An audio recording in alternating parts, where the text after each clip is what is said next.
बे समाव पानारि दख'रा दुलाराय बर' फरायसा आफादनि मोनसे समनि बारग' आफादगिरि आरो आथिखालनि भेरगाव जिल्ला इउपिपिएलनि आफादगिरि राजेन बर' आदा बिथाङा थांनाय मैया हरनि 9 रिंगायाव माने अबथिरायै रुंसारि जालांबाय।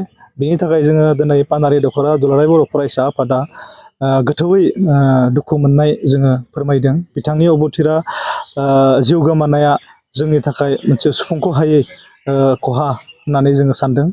मानोना बिथाङा थांना थानाय जिउआव जि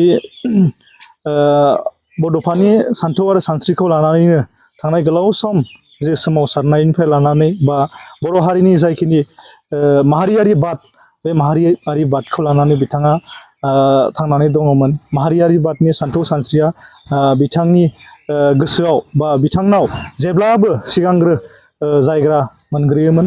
दा बेखौ जोङो बिथांनि खुगानिफ्रायनो जोङो मोनथिना मोनोमोन। बिथाङा जेब्ला जोंजों रायज्लायो बा बिथाङा मालाबा जोंजों जुदि बाथ्राफोरखौ शेयार खालामलायोब्ला सानफ्रोमबो माहारि बादखौ लानानैनो बा माहारि जौगानायनि ओनसोल जौगानायनि बाथ्राखौ लानानैनो बिथाङा जोंजों सावरायोमोन।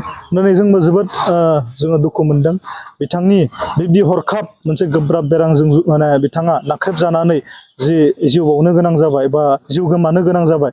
बिनि थाखाय जोङो पानारि दख'रा दुलाराय बर' फरायसा आफाद आरो पानारि ओनसोल हिसाबै जोंहा सुफुंखौ हायै खहा जाबाय होननानै जोङो सानदों दिनैनि दिनाव।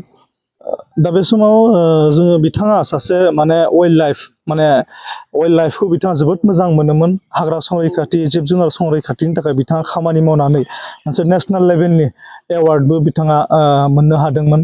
बेखायनो दिनै बिथांनि हरखाब बेबायदि रुंसारि जानायाव जोङो पानारि दख'रा दुलाराय बर' फरायसा आफाद हिसाबै लोगोसे जोङो न'खरनिसिमबो जों गोथौ जोङो दुखु मोननाय जोङो दिनै फोरमायदों।